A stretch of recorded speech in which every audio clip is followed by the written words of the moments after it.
All right, hello to you all. We are going to review the homework assignment that was due last night related to the Pivot Lab, which is here, where you were asked to investigate what affects, if any, the weight of in this case, a cylinder or a hollow cylinder, or we call it a hoop.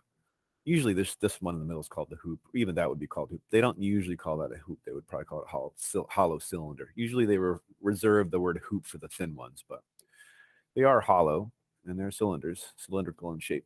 Either way, this investigation is investigating what the mass or weight, the effect of the weight or mass might be, if any, as they roll down this ramp and gain speed. We're looking at linear acceleration in this case.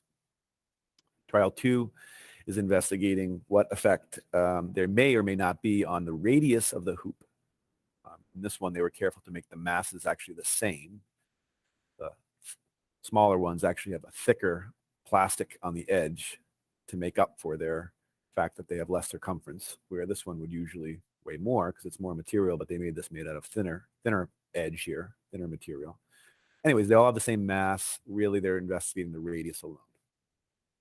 Again, does that have an effect on the linear acceleration as it goes down the ramp? And then similarly, mass distribution, not adding or removing mass, not changing the weight, just moving it around a little bit to change its rotational inertia. Out on the end, it will have more rotational inertia, these pieces. In the middle, it'll have less rotational inertia. And this was just to see if that has an effect or not. And then you are asked a series of questions to answer and submit, and we're going to go over those. The questions you are asked to answer and submit, these right here. So the first question was about which cylinder, the thin or thicker one, the wider one, or lighter or heavier one, experiences more torque. Why? So we're going to look at the thinner hoop, and actually I want to make sure I stay consistent with whatever I decided to call them in this. I called the thin one hoop 1. Okay. So we'll call this, just as a reference point, the thin one is hoop 1. And then the one that's much wider and heavier, hoop 2. It's not really a hoop, but hoop 2. This has, again, less mass. This has more mass. And this question again was, and they have the same radius. That's how they made it. And this question was relating to torque. Which one gets more torque? So let me remind you that on a ramp, where something is rolling down a ramp, it's only the static friction force down here, which acts at a distance r from its axis of rotation. And since this static friction force is perpendicular to r, it gets torque, right? It causes this thing to rotate in the direction you'd expect it to rotate when it rolls down the ramp. I am pointing out that it's not, again, not the kinetic friction force, because kinetic friction would involve this thing literally just sliding down. So here's my disc here. Rolling, of course, you know what rolling is, but we would assume this thing is literally just sliding down the ramp without rolling. If that were the case, it would only be true if it's possible to have zero friction between them. And if we can't do that, there's nothing with zero friction. If we could, then it would literally slide down the ramp. It wouldn't rotate because there's no friction to get torque. You might say, but doesn't gravity get some torque? And I did talk about that in class today. I will just comment that usually we reference the center of mass as the point where Earth's gravity pulls down. Collectively, that's what we do because it's the average position. Each little segment in the object has weight, and they all feel a little downward pull. And you could add all of those little segments up to say, okay, the sum of all these little pieces is the total weight of the ball, and that makes sense. But then again, what would the position be? You can't say total position. That doesn't make sense. You'd have to say average position. And again, there's some pieces over here. There's some pieces over here. That here and here and here and here. And the average would be in the middle. And then you can do that same idea on the vertical. There's one here and one here, one here and one here. And where does that kind of hone in on there, right? So the average position, again, called the center of mass, for something that has a nice even distribution. It won't, it's not always at the center, so I don't want to make it think that that's the case. Reminding you that for, a bat, I wouldn't say that, okay, the center is here, so the center of mass is here. No, that's not true. The center of mass might be somewhere actually over here. This is where you might have to balance it. And if that were true, that means this whole side has a weight equal to this whole side. Actually, am I saying that backwards? No, I don't think I'm saying it backwards.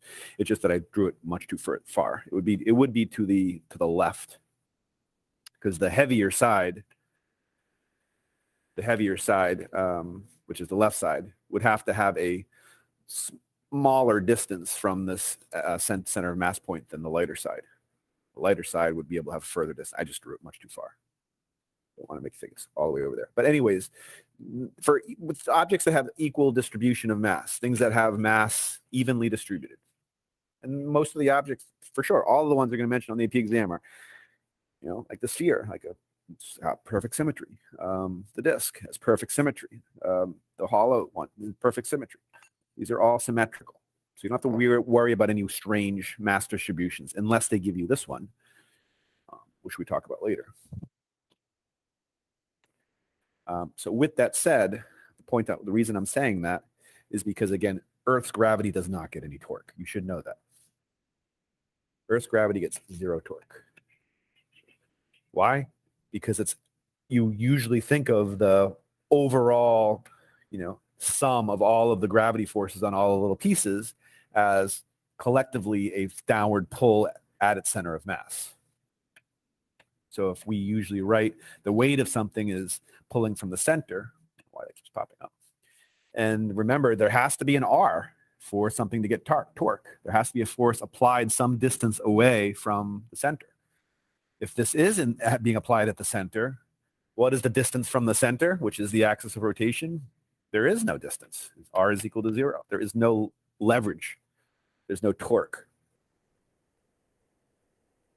Technically, again, if you thought of this little piece over here, it alone has some weight, R, and there is some torque on the weight of that little piece. That would cause it to rotate this way. However, there's another piece over here that has some weight, and an R, which is causing it to rotate this way, and those would cancel. It'd be the symmetry. That's the whole point of the symmetry. The torque for some little segment on the right will be canceled with the torque created by some little segment on the left at the same distance. You could go around the whole circle and say they're all going to cancel. So there's no torque from this viewpoint that I've just provided, as well as from the first viewpoint, which is that there's no R when you're looking at the center of mass view, which is right in the center. If gravity's pulling straight down from there, then the R is 0. There's no torque. You have to know that. There's no torque created by gravity. At least, I mean, I don't want to confuse things, but gravity does create friction, dare I say, right? The only reason there's pressure underneath that is because of gravity. You need pressure between the ramp and the object in order to have friction. And that pressure only comes from its weight, which is gravity. So it's not to say that gravity doesn't contribute to this torquing effect created by friction. It is, because if you, again, took away gravity and put this here and then let go, it wouldn't even move. It would just stay there, right? So I'm not trying to say that the rolling effect has nothing to do with gravity. It does. And even the torque itself created by friction can actually be connected back to gravity for that reason. That all said, this question is, which one has the most torque by the frictional force? And you have to remember now that the torque by the friction force has to be the friction force as long as it's perpendicular to R, which, as we see here, it is. times r. And remember that the frictional force is always mu. In this case, it's going to be static friction. This is a static frictional effect. It's not sliding down the ramp, times the normal force. And this takes us all the way back to the day where we were doing all this stuff. For a block that's on a ramp, gravity pulls down with a force mg. It can be broken into two components. This piece here is mg cos theta. Theta is the ramp's angle, which is also right in here. This piece coming down is the one that actually makes it slide down the ramp, this component right here, which is mg sine theta. And the normal force, which is what we're talking about right now here, has to be equal to this amount in the upwards direction so that those cancel, because as it slides, it doesn't move up or down, it just moves this way. So these have to equal each other, which tells us if this one down here is mg cos theta, this one must also be mg cos theta. The normal force must be mg cos theta. While the gravitational component force that causes it to move linearly down the ramp is actually mg sine theta, but we're not using that right now. So we're just expressing algebraically the torque due to the frictional force. And let me point out, this would be the same expression for any of the geometries. It doesn't matter whether I said it was the hoop or the sphere or anything. There's nothing really specific to this modeling that we're doing now, other than I'm saying it has a mass and it has a radius, and all the objects have a mass and a radius. So this is just a generic formula right here, right? The point that I'm making is that the torque depends on the weight, right? mg is the weight.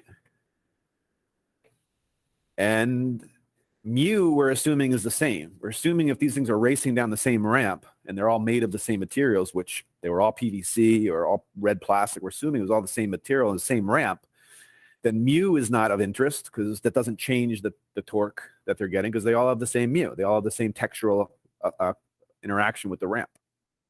So mu is not of interest. Theta is not of interest. It's the same ramp. They're not changing the angle. Right? We know if they increase the angle, of course, it would accelerate more quickly, right?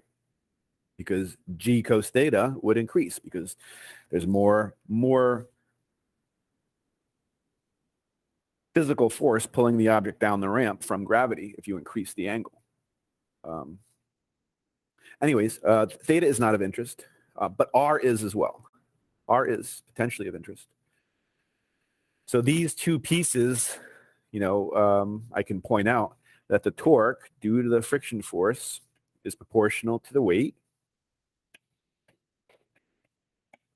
which is mg, and the torque due to the frictional force is proportional to r, the radius of the object, right?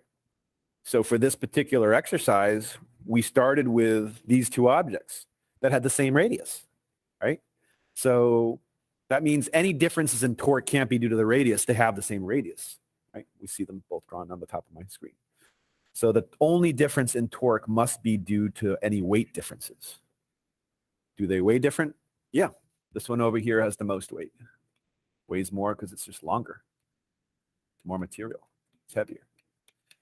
And therefore, it presses down on the ramp harder than this other one presses down on the ramp. There's more normal force. There's more pressure underneath the heavier one than there is underneath the thinner one.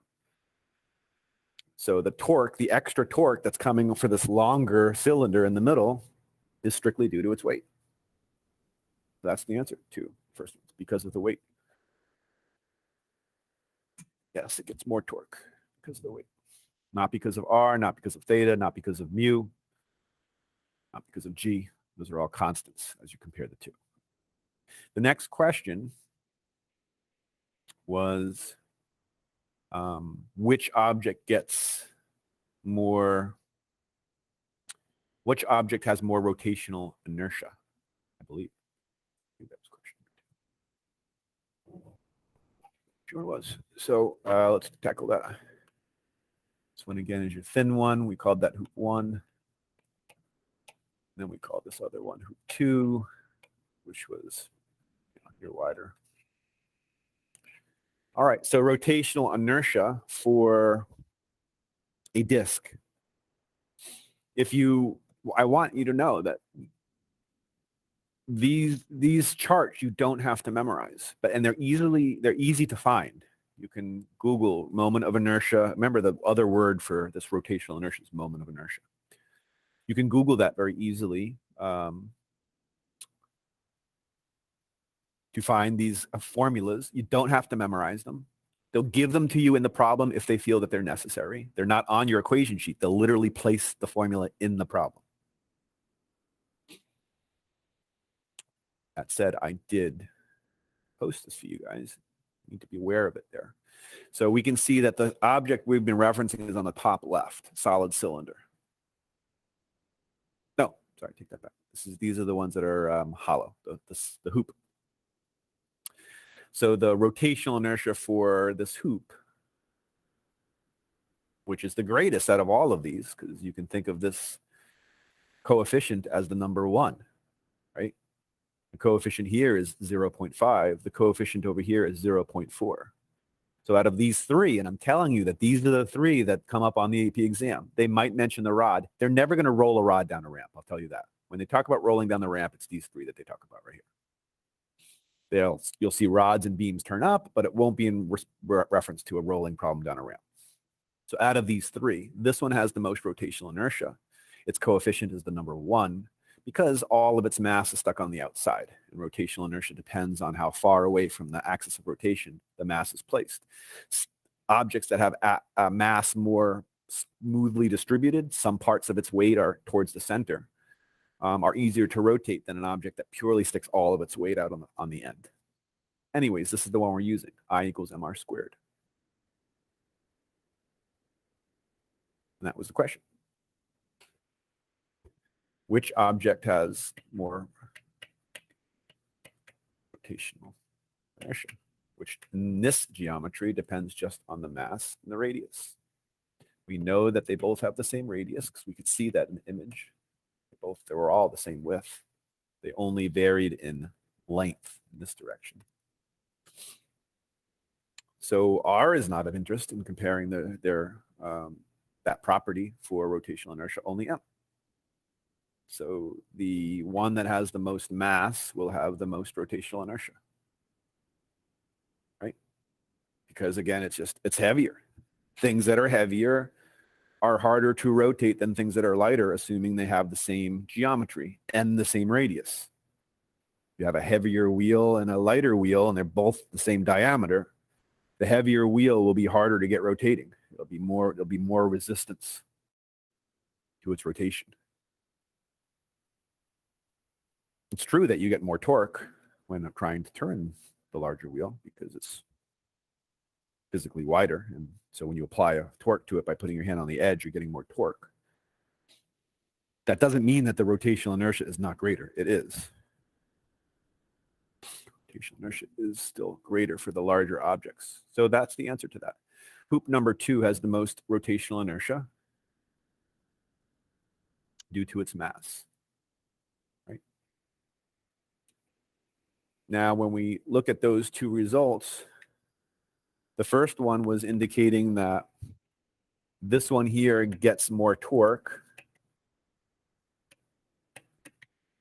receives more torque, whatever, from its weight. But this one also, these are notes from what we've done here, also also has a larger inertia, higher inertia, whatever word do I use there, a larger, higher rotational inertia. Yeah, so. Because they tie, right? The question is, why do they tie, right? How can it be that they tie if one of them gets more torque? Why didn't that make it, spin more quickly and rotate more, zip down the ramp? Because these 2 effects totally cancel each other out. So remember that we have torque equals I times alpha, or alpha equals torque divided by I, And so even if this guy gets, let's just say, 2 times more torque, it turns out that he also has 2 times more rotational inertia.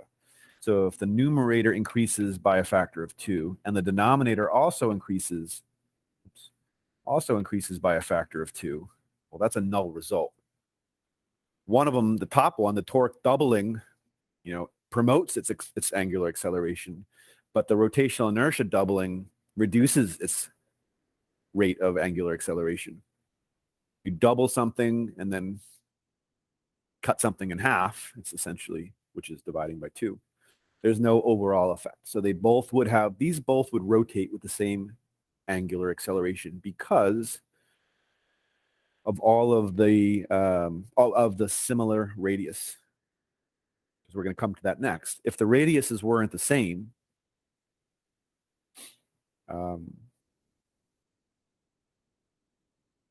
if the radius was not the same, do we get the same result?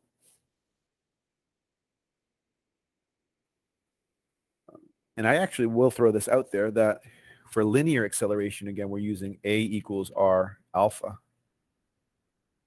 So this is, again, an argument for their rotational inertias. This is an argument for their linear. I didn't mean to say that. This is an argument for their rotational acceleration. This is an argument for their linear acceleration as they move in a straight line. And since they have the same radius as we saw, and they have the same angular acceleration as I just suggested for this reason here, then their linear acceleration must be the same. All right, so moving on to the second one. The second one, let's make a new page and then just remind you what the second one looks like. The second one now looks like this. And this asks, the tinier one, which would be here, versus, let's say, the wider one. We're not using him because that's the last trial. There's something in the middle. We're just going to compare the regular small one to a larger one. Same questions. Which one gets more torque? Which one has more rotational inertia? Let's do that. So now we'll call the small one hoop 1, and we'll call the large one hoop 2. So the first question was about torque.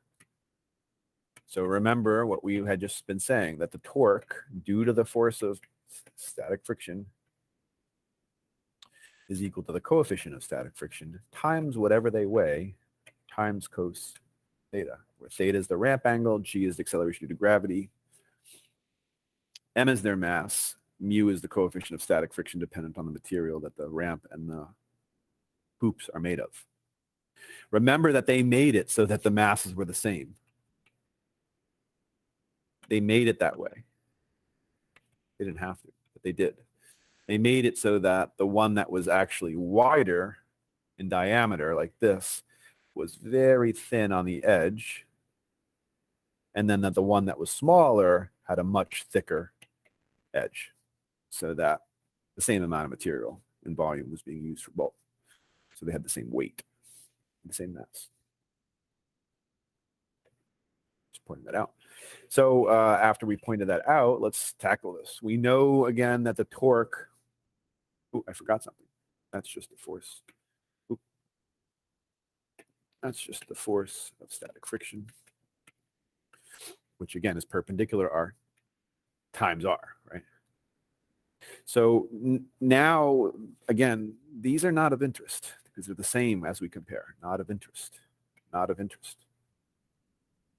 So the only things, again, that we see are all the same thing, that the torque due to the static friction force is proportional to M, which we just did in the last one, and the torque due to the static friction force is proportional to R. So in this particular case, we know they had the same mass, but they did not have the same radius. This one has a much larger radius, R, and remembering that that is the distance from the center where this frictional force gets torque. There's R, there's F, right? So it has a longer lever arm in terms of the leverage it gets, the frictional force. So that's it. So the one that gets no greater torque is just hoop number 2, just for that one reason, just because there's a greater radius, not because of the extra mass. The other one, again, it was tiny, has just a tiny little r. It's the force of friction. It would have less friction force and less torque. So it would even have less friction force because it weighs less, right? The friction force is proportional to the weight. So the torque for the littler one already has less torque for both of these reasons, right? It has less mass and less r, less radius. So it's a double whammy right there. So torque is the greatest for hoop number 2, and that is the reason why, because r is greater. When we now tackle the next question, which is which one has the greatest rotational inertia?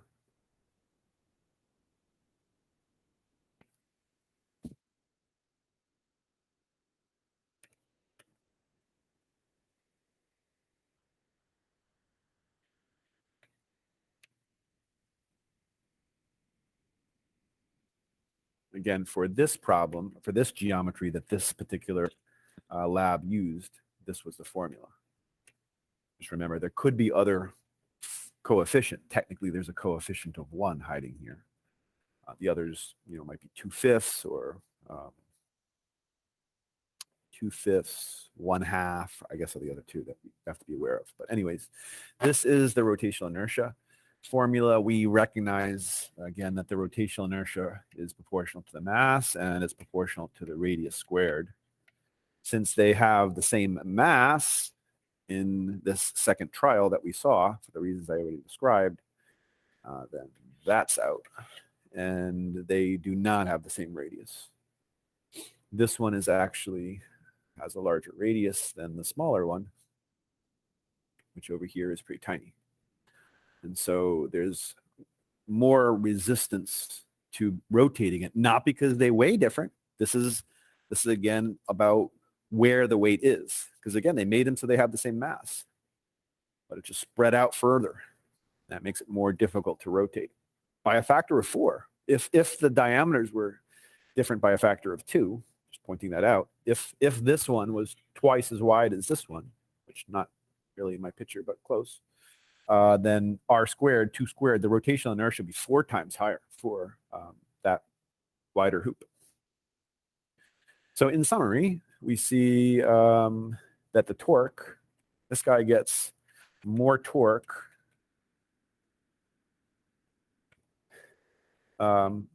since r is greater.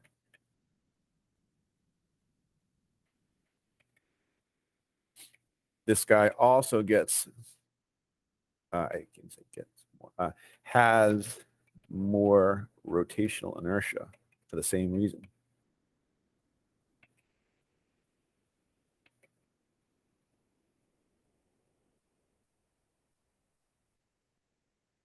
Because there's a greater or longer, wider radius, whatever we're doing.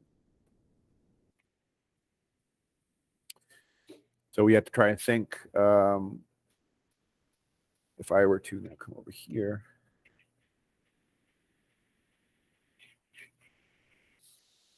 so remember that, because I do want to point out, will their angular accelerations be the same?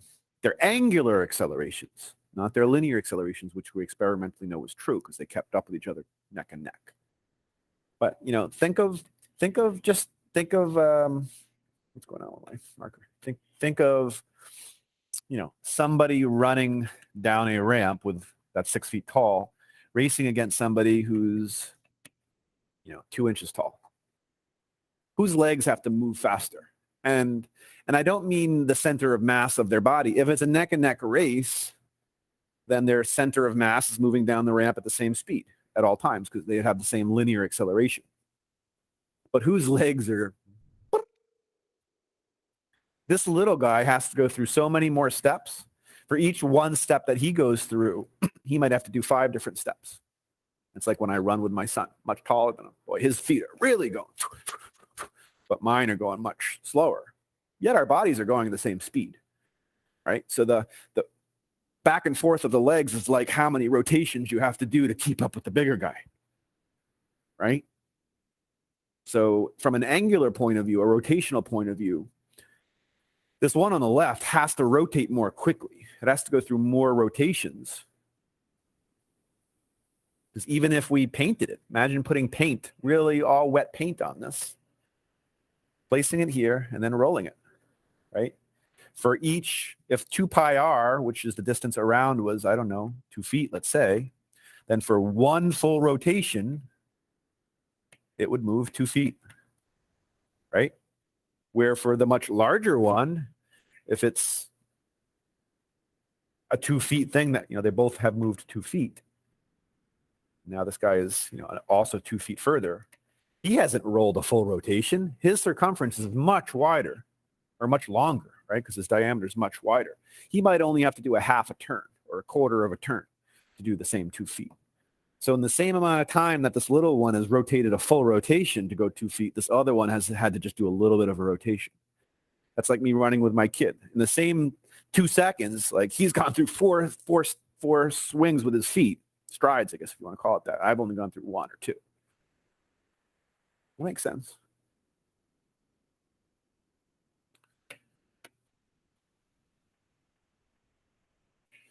Can we prove this? Yeah. Torque equals I alpha, right?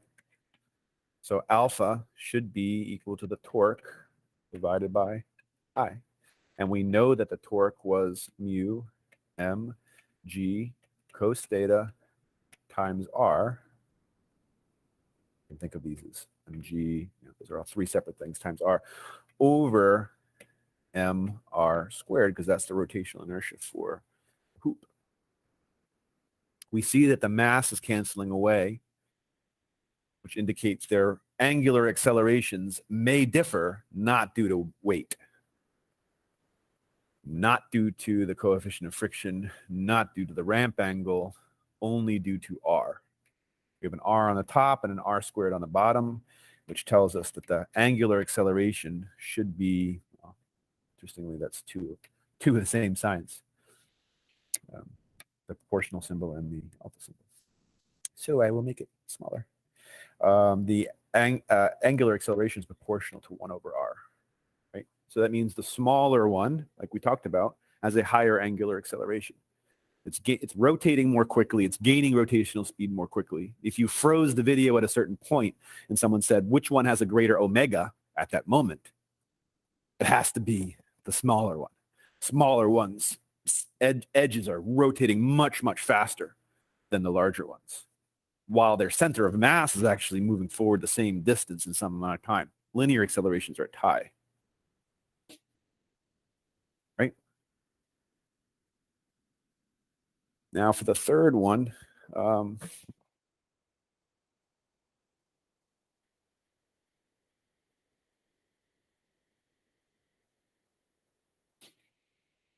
and actually, I guess I could go one more step here, right? We know that A equals R alpha. This is linear acceleration. This is angular acceleration. Remember, that's similar to V equals R omega, where these are, the left side is linear, the right side is rotational. R is the scaling factor, the rotation, the proportionality constant.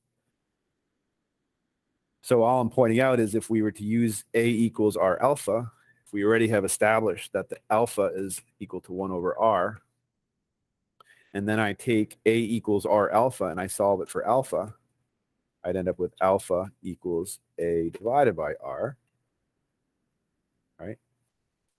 And so I can technically take away alpha up here and put A divided by R. This was not an equation, actually. This was just me doing a proportional, doing proportionality. So let me change that symbol. Goes back to my eraser.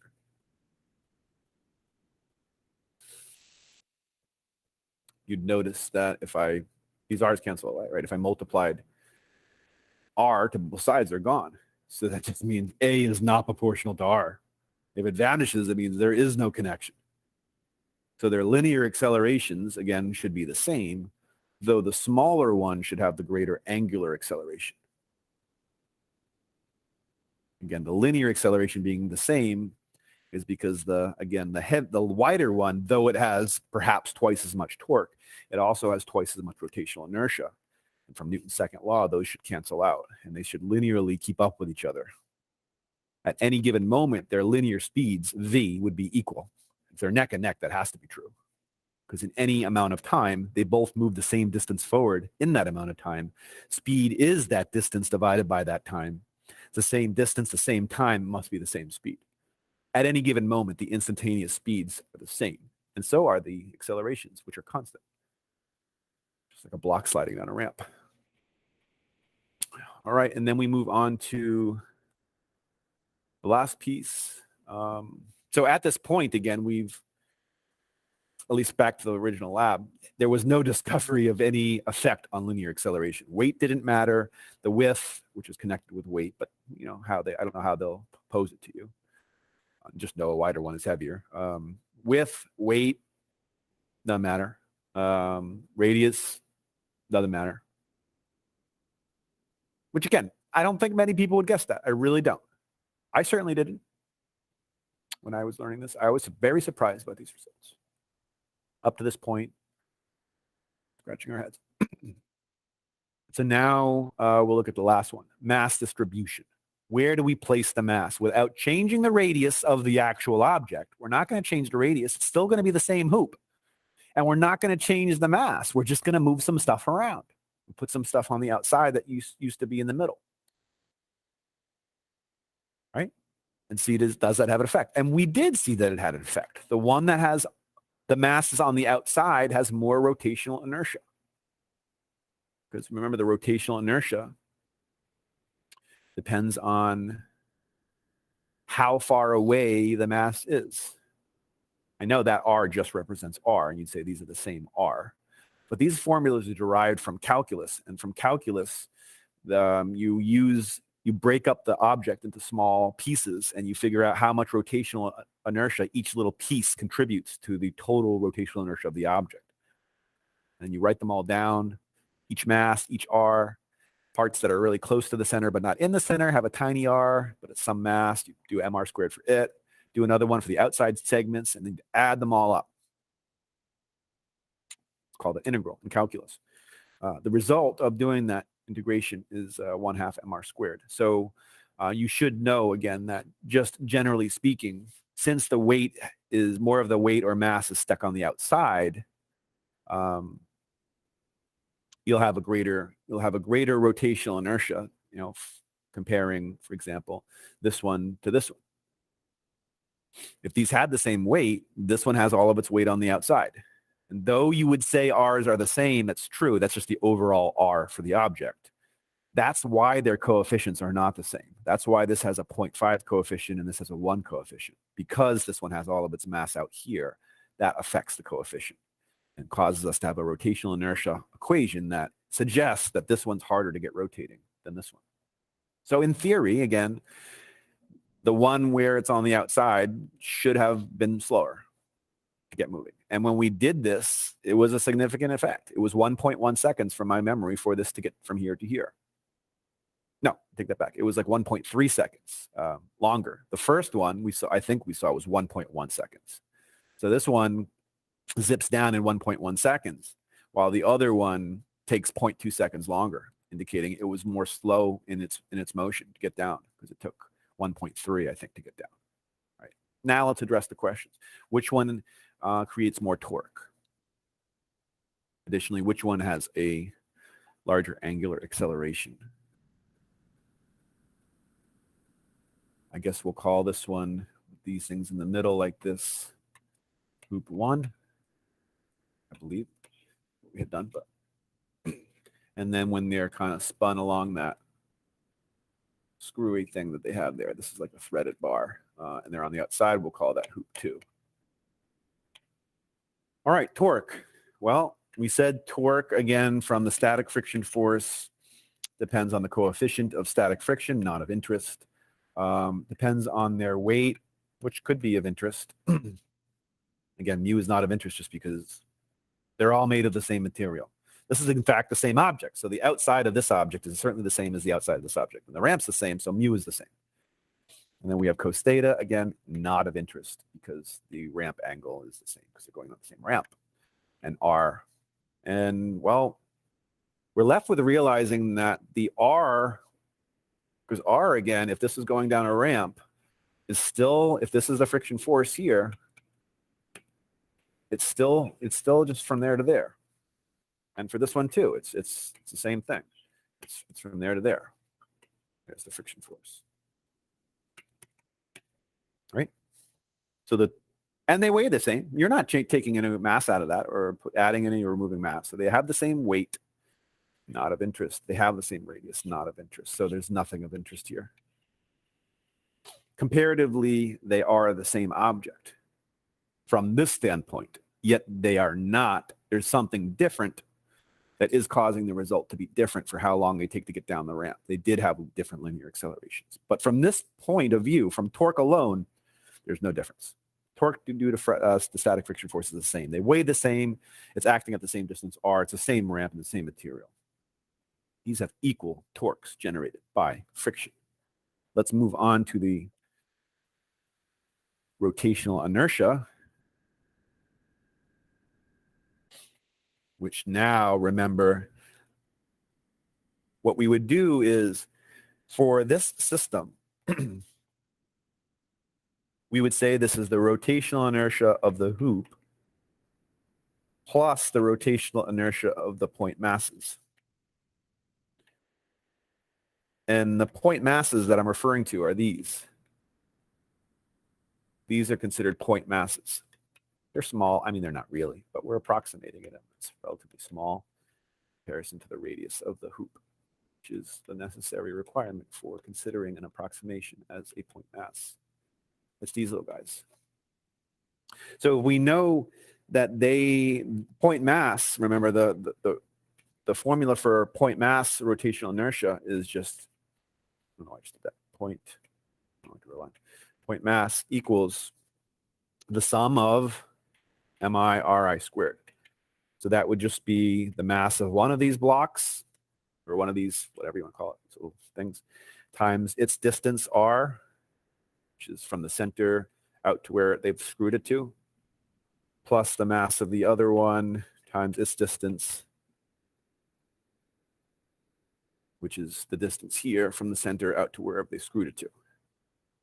That is the rotational inertia for the point mass. I'll just put point mass. While the hoop has a rotational inertia of mr squared. So the overall rotational inertia of both has to be the sum of both. You need to know that that's a big idea. When they give you these systems, and they will, it's not going to be just a disk. Sometimes it's, it's not the rolling problem. Sometimes, I'll just throw this out there, they reference like a merry-go-round that's spinning like this. And then there's a little box or a little blob sitting over here. And it has some weight. They tell you this distance. And they say, what's the rotational inertia of this system, of this disk blob system? And you'd say, in that case, like here, the rotational inertia of the system would be the rotational inertia of the disk plus the rotational inertia of the blob. And the blob, again, would be modeled by mr squared, where r is this distance r. I guess I could make it a capital. And m is whatever mass they tell you it has. And then your disk, on the other hand, I think is the 1/2.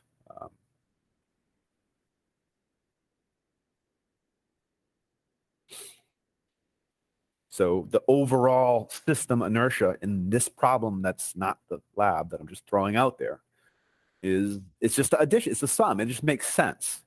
If each thing in the system has some rotational inertia, then the total has to just be the addition of all, the summation of all. And you end up putting in expressions for each of the parts of the system. And we're actually doing the same thing here for the problem that's actually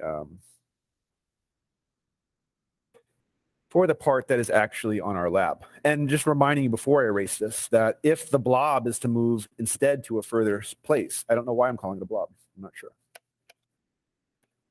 What am I calling the blob?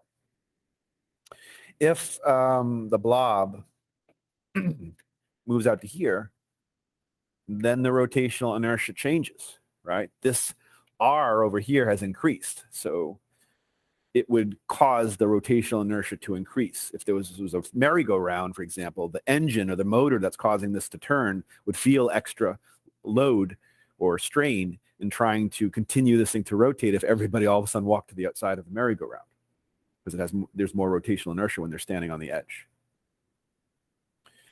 We're going to be getting to angular momentum in just a moment in another video. And angular momentum is I times omega. Remember, linear momentum is m times v. Angular momentum has the symbol L. The substitution for m is I. The substitution for v is omega. This is the formula for angular momentum. It turns out that when things are spinning like this, if you've ever seen a skater, an ice skater, at the end of their performance, the skaters are going really fast and then they bring in their arms and they start to spin really fast. And then all of a sudden they put their arms out and they magically stop. And it's pretty impressive. I'm sure you've seen it. I'm a little dizzy from that. That's an angular momentum thing, because the angular momentum doesn't change. Their rotational speed changes. As they bring in their arms, omega certainly increases. You can see them zipping really fast. And then as they bring out their arms, they rotationally start to slow down, meaning omega is decreasing. Interestingly, it's only because their rotational inertia is changing. As their arms move out, that's like this blob moving out to the further side of the disk. Their weight of their arm alone is now further from the axis of rotation, which goes down the center of their body. And their rotational inertia is actually greater when their arms are out and spinning. And their rotational inertia is less when they bring their arms and tuck them in, because now their arm weight is only a smaller distance from the axis of their rotation, their spine. And that has an effect on how it rotates. The angular momentum L doesn't change. It's the same angular momentum. That's the trickiest part of the question. When she's rotating slowly like this, or rotating fast like this, she actually has the same rotational momentum. L is the same value. I is going up, is increasing when she brings her arms out, and that's why omega proportionally goes down. If I doubles because she brings her arms out, omega cuts in half, and she starts to go slower. The product of the two numbers, I and omega, stay the same. So the momentum stays unchanged, which is kind of like our old scenario, right? When we had our tracks and we had a car moving, and a car moving along has some momentum and bangs into and sticks inelastically to another car, and then they stick together and move ahead after that. Does the momentum change? No, the momentum is the same. The momentum stays the same, right? For the whole system. The system is the moving object and the stationary object. Originally, there's some momentum in the moving object. Afterwards, the momentum is in both of them stuck together, moving to the right. They're clearly moving slower afterwards because they just banged into each other. Some speed has been lost, but some momentum has not been lost, because the mass of what was moving actually increased from one object of mass moving to two objects of mass moving. More mass, less speed. The product m times v is the same. Momentum was unchanged. It's constant. It's the same concept here. Though there's no collision occurring, it's still the same concept. When something is spinning, if it internally moves its parts around, there's no interaction with anything outside of itself, and it's just internal movements, then the momentum of that object can't change. That's a primary law of physics. The momentum of a system collectively as a system, the parts of the momentum of different parts inside the system can change, but the collective momentum of the whole thing, the whole system, cannot change unless it experiences an external force, external to the system. So when you have things that are moving around internal to a system, again, the parts themselves can have changes in their momentum, but the total momentum of the object does not change.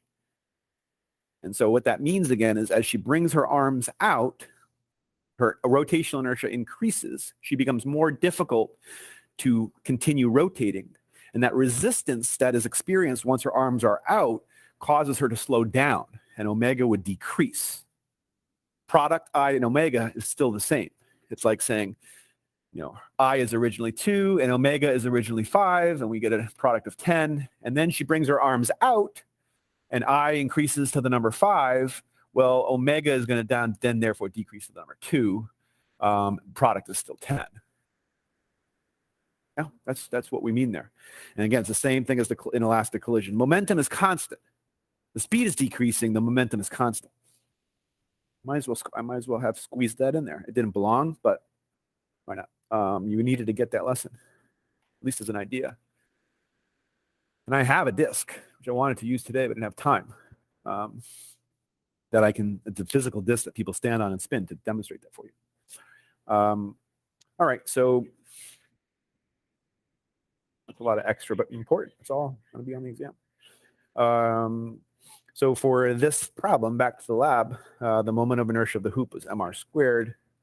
And interestingly, the point masses are also mr squared, right?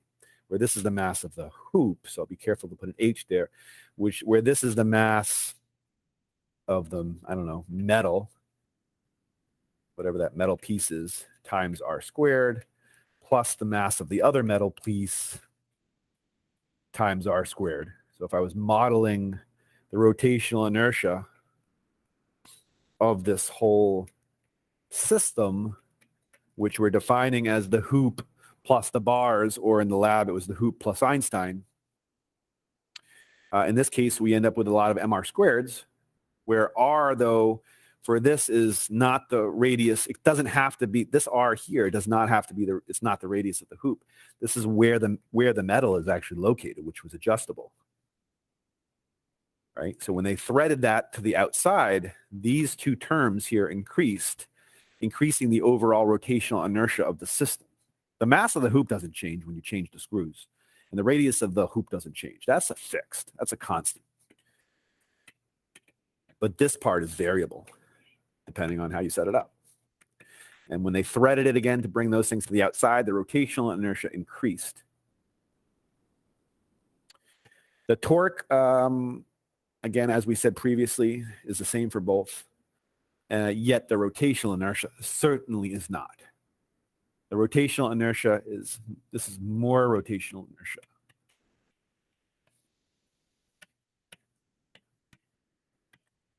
While the other side of my screen has less.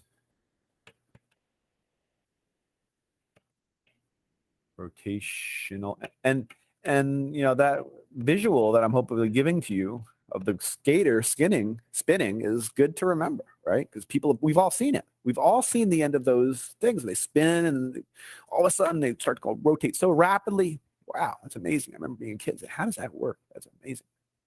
Never knew. Now I know.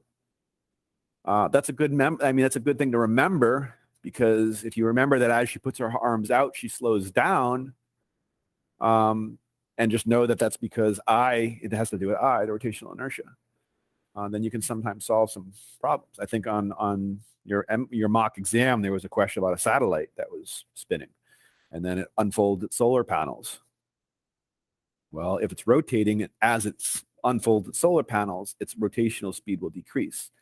When it brings in its solar panels, it will start to spin quicker. But I think the skater is a good thing to have in your mind. So there's less rotational inertia for this hoop 1, more rotational inertia for hoop 2. And could we prove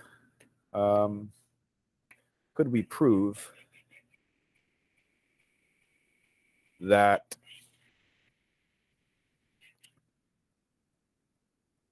the one on the right will lose?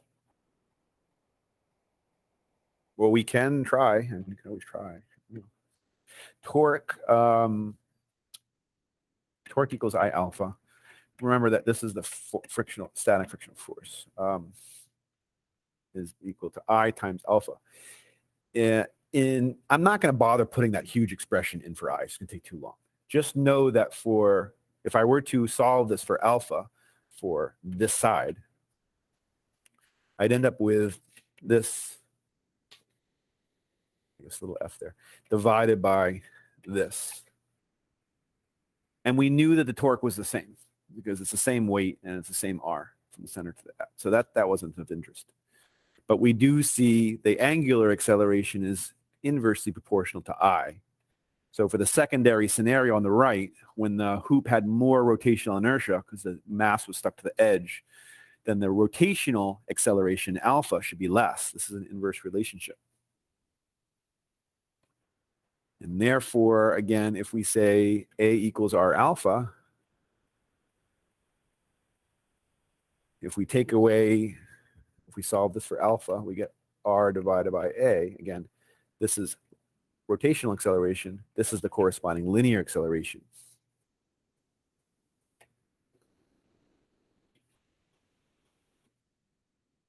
So in for A, I put R alpha equals the torque divided by I. Did I make a mistake? R times A. I'm sorry, I just turned to R times A.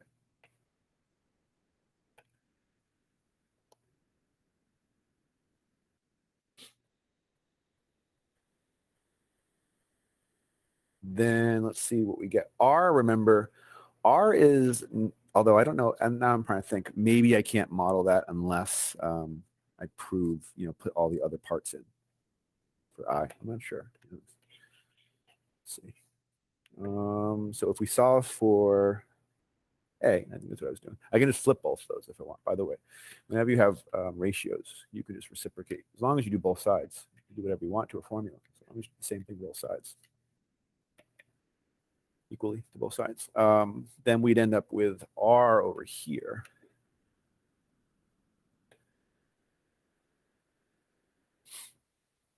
So we know that R was the same, right? R was the same. So that would be something I would cross out. We know the rotational inertia is greater. Yeah, so this would take a lot of plugging in.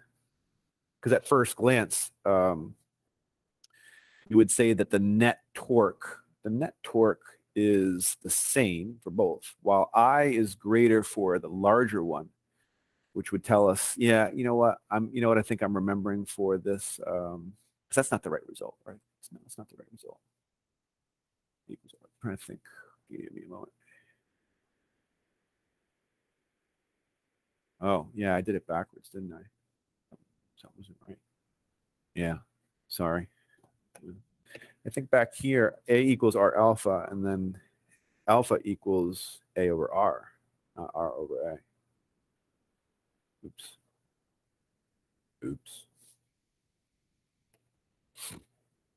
What was I trying to do? Yeah, solve for alpha.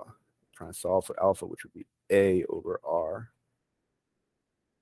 I thought we were able to do this without it being too confusing. That must have been the reason. So let me erase.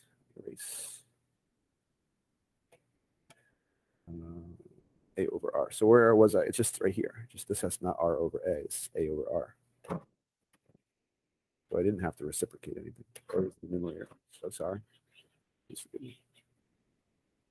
So we get, we're looking here now. If I were to solve for A, well, we don't even have to. I mean, that's sufficient, right? We can see A is inversely proportional to I. That's all that's needed. The torque was the same. We said the torque was the same before, right? Many times we said that. So that's not of interest. And the radius R of the overall hoop is the same. So all we're left with is A is inversely proportional to I. So for that reason, this guy over here who had more rotational inertia, less linear acceleration. Do recall, just remember, 1/2 AT squared, right? Don't forget about your good old friend, 1/2 AT squared. We've known him for so long. Good friend. If we solve this for t, by just algebraically solving for t, you get 2d over a. And then technically there's a square root there because it's a t squared. In the d equals 1/2 AT squared. And yet again, another inverse relationship. So we follow along, we'd say that the one that has the greater rotational inertia, which is this side, will have less linear acceleration. And because it has less linear acceleration, it will take more time to get down the ramp. Check, check, check. right? I could technically take out A here and just put 1 over I.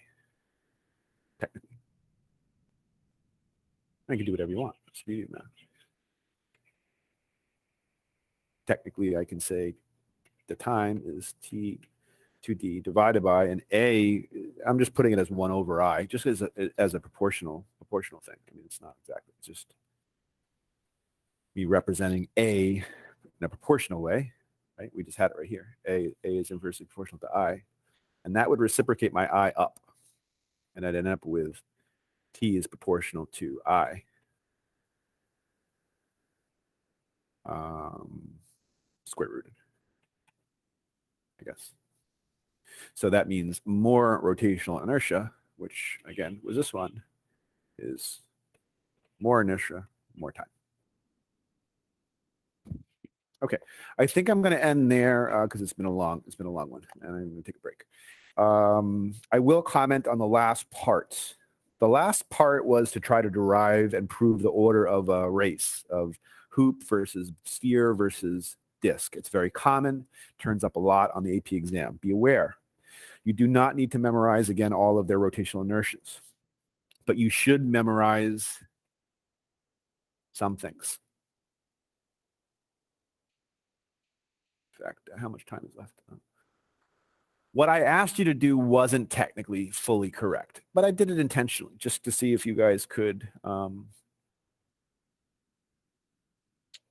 come up with something that gives you an order.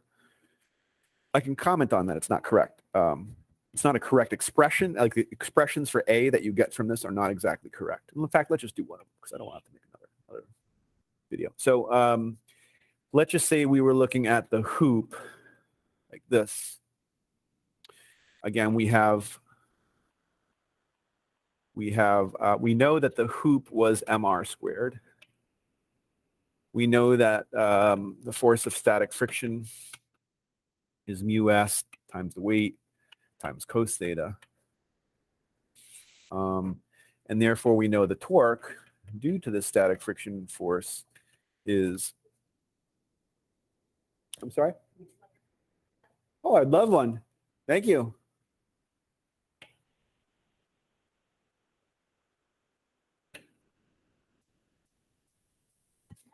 I'm sorry? Sure, I love milk. Milk and pizza. I'll take milk and pizza. Just plain, yeah, white milk. Yep. Do you want this giant potato plank in there? Do you want ketchup for it? What was A it? big French fry. You have something else you're saying that you're giving away? No, Oh, in here? Ketchup fry. Oh, I love ketchup. Hey, thank you. That was a great little surprise. You too. Hey, that's a good deal. I'll take it. I didn't expect a lunch. Some nice lady just came over and gave me, boy, I haven't drank out of one of these. And I drink so much milk. I drink a lot of milk. I drink a lot of milk. I haven't had a drink from one of these cartons in a long time. I got pizza. Good day. Good day. Sorry about having you wait there. So R, we got to multiply again the perpendicular force times R. And so that pretty much gives us everything we need to address this question. I'm not going to do all of them. I'll just point out how we do it. And I'll also point out it's not actually correct, but I'll talk about that in a minute.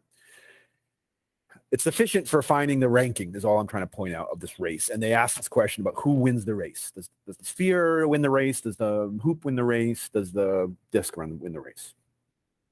So torque, we just stick in mu s times the weight times cos theta times R. That's all one big mess. Then you put in mr squared for, I guess I keep my R's looking the same. Mr squared for rotational inertia.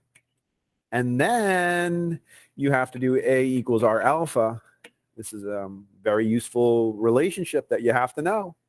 You have to know it. So in for alpha, I'm going to stick in A over R. I usually would be putting alpha right there, but I'm going to put in A over R. Now you'll notice that if I were to multiply both sides by R, I didn't mean to say that. If I were to multiply both sides by 1 over R,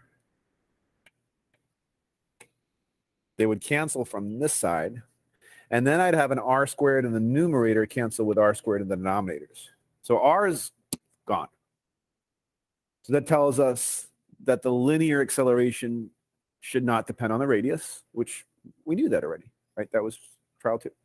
And the masses cancel away by dividing both sides by m, which tells us the masses don't matter, which we knew already from trial 1. And what do we end up with? We end up with an expression that's a, well, all that's left on the right side is a, right? All this other stuff canceled away. A equals mu g cos theta. And this would be for the hoop. If I now were to do this for another one, let's just say it's the disk. The disk is not mr squared. The disk is 2/5. So for a disk, which we're now going to do the similar thing, it's actually 2/5 mr squared. So the only thing that's different when I'm not going to write it all again, is that I would be squeezing a 2/5 in this area where I have mr squared. I would be sticking in a 2/5 mr squared. That was the rotational inertia, 2/5 mr squared. The masses would still have canceled out. The r's would have still have canceled out. The only thing that's new there is that 2/5. If I solve that for a, I would have to multiply by the reciprocal of 2/5, which is 5/2 to both sides, and I would get a for a, what are we doing now? A disk. A disk is equal to 5/2 times mu g cos theta. And then if I was to do the same thing, I said I wasn't going to do all of them, but I guess I am. If I was going to do the same thing for what's left, hoop, disk, the sphere, I was going to do the same thing for the sphere.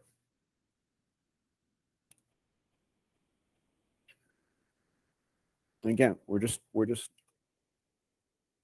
pulling these, pulling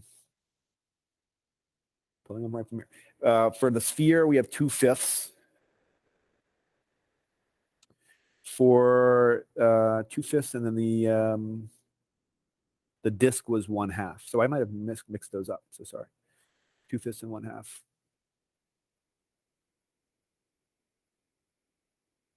Sorry. Yeah, I did mix those up.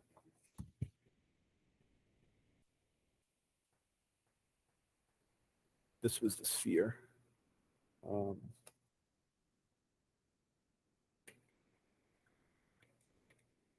Sorry, I switched those. And then for the disk, so the last one I did was actually the sphere, and I'm calling it the disk. For the disk, this is the one that is the 2/5. No, let me see. This is the one that has 1/2. Sorry, keep track of all these friction coefficients or rotational coefficients. This is the one that has 1/2. So if I were to change, the only thing I would change is right here, this 2/5, and I would just put in 1/2. The m's would have still canceled. The r's would have still canceled. When I solve for a, I'd reciprocate my 1/2 to the other side, and I get the number 2. This is now for a disk. I will point out these aren't correct expressions, but it was still a good challenge. Maybe in another video, I could show you the correct expressions. But it is sufficient for ordering, doing a ranking. So technically, based on these results, which when analyzed do give us the correct answers qualitatively, quantitatively, these are not properly modeling the accelerations. The accelerations down a ramp for something that's rolling is always less than something that's sliding down the ramp. For something sliding down the ramp, this mu g cos theta, that is for a box sliding down a ramp that has friction on it. If there's no friction, it's just g cos, it's actually g sine theta. However, my point is these coefficients are not supposed to be greater than 1. They're all supposed to be less than 1, which is fine, again, because you can still do the ordering here. But know that as a ball rolls, some of its kinetic energy that's usually translational kinetic energy turns into rotational kinetic energy, because it's not only moving along the line, it's also rotating. We haven't talked about rotational kinetic energy, but we will soon. And so therefore, some of its motion energy is not actually being used to move it down the ramp. It's being used to just rotate. And so therefore, a block sliding down a ramp will actually win against a sphere or any of the objects that are rolling. Because these results are trying to indicate that the disk would beat the block, because the block would be, again, the cos and the sines are not the same, but it still could potentially make somebody think that. And it's, again, because they're not exactly correct. In another video, I'll show you. Just know, again, that a block down a ramp will win. If they happen to throw the block in there, they don't. The block always wins, because all of its energy is being used. Its potential energy at the top of the ramp is turning into pure translational kinetic energy, and so it'll reach the bottom of the ramp with the greatest linear speed. Anything that's rolling will have less linear speed at the bottom, because some of its kinetic energy, or some of its potential energy, has turned into rotational kinetic energy. And therefore, the linear speed is less at all times than the block, because some of that kinetic energy is turning into rotational kinetic energy. So the block would win. The sphere would come in second. The disk would come in third, and the hoop would come in fourth. They don't ever do the block. They just do the three rolling things. But all of that said, what are these numbers? This is really the number 2. This is the number 2. This is the number 2.5. And then this is the number 1, right? Just looking at coefficients. 1, 2.5, and 2. And this is representing acceleration. We know that something that accelerates will greater acceleration will win, right? Less time. So who's the greatest number there? This is the mu and the g and the cos theta. Who cares? It's all the same for everybody. The only thing that really matters is that number. So 2.5 turns out to be the largest number here out of 2 and 1. So the sphere is the winner. Well, I don't need to say A of the sphere, just say sphere. Sphere will win. The next number is 2, next greatest number. So that means the disk would come in second. And then the hoop is the smallest number, which is 1 for its coefficient. There's just nothing there, so it's 1. The hoop loses. And I showed in class that these are true. We couldn't really tell that the disk and the race against the disk and the sphere is very hard to tell. And the reason is because their rotational inertias are not that different. When you're looking back at this, a sphere, I didn't mean to say I didn't mean to say sphere. A sphere's coefficient is 0.4, 2/5, and a disk or solid cylinder's rotational coefficient is 0.5. And with those being so close to each other, 0.4 and 0.5, when I roll them down the ramp like I did in class, it's very hard to tell who wins. It's close. It's really close. But you need to know that the one that has more rotational inertia, which is this one, 0.5 is greater than 0.4, he's slower moving because he's got more rotational inertia. So he'll lose this battle. But again, to see that without a slow motion camera is hard, because it's a very close race. But again, it's because those coefficients are so close. Yet, when I raced the hoop against this one, it was clearly the sphere kills it down the race in my room. And when you race the hoop against this one, it was clear that the disk kills it, because the difference between the number 1/2 and 1 is significant enough to make the time difference significant enough to make it be obvious that when you're watching, like, yeah, that was clearly a winner. And the difference between the number 1 and 0.4 is big enough for that to be visible. All right, so that's pretty much that. Again, those formulas, A equals 5, are not correct. And another, maybe, because they won't make you derive those. I know they won't. So maybe in the best case scenario, I'll make another video to show how you would actually get that. You actually have to use Newton's second law. You have to combine the rotational formula, torque equals I alpha, with the linear motion, F net equals MA, where F net actually represents the gravitational force, mg sine theta, down the ramp, and the frictional force. And then you have to combine both of those realms, the rotation realm with the linear realm, and you can solve for A properly. The coefficient will always be less than 1. So it'll be like 2/3 g sine theta or 1/2 g sine theta, where a block sliding down a ramp would usually just be G sine theta, assuming there's no friction. Which brings up the point, if there's no friction, it wouldn't even roll in the first place, but whatever. Anyways, that is it. I know it was long. It was long. I'm tired and I need to eat. And I have another class starting soon, but at least I got it done. Because we're not really going to be talking about this too much anymore. Next things we're going to be doing again is the next videos you'll see will be rotational momentum, rotational energy. Hoping to only do a couple lessons on that, just be done. We're done. And then next week for April break, you're going to be focusing on studying for your exam. You got the College Board posting, not posting, but streaming live YouTube review sessions Monday through Thursday of next week and Monday through Thursday of the next week. So hopefully you're going to spend some time studying. I'm also going to be posting some videos of my lessons for you to watch to learn about simple harmonic motion, SHM, for a block that's attached to a spring. The spring usually is hung from a ceiling, and then you put a block on the end and you pull the block down and let go, and it goes up and down. And that's called simple harmonic motion, or it's done sideways. Anyways, that's the last topic we need to get through for the whole year, and it's going to be given to you over break. So it's going to, I hope you're putting away some time for that work to happen. And pretty much that's it. That's it for the day. All right, guys, I'll see you later. Bye-bye.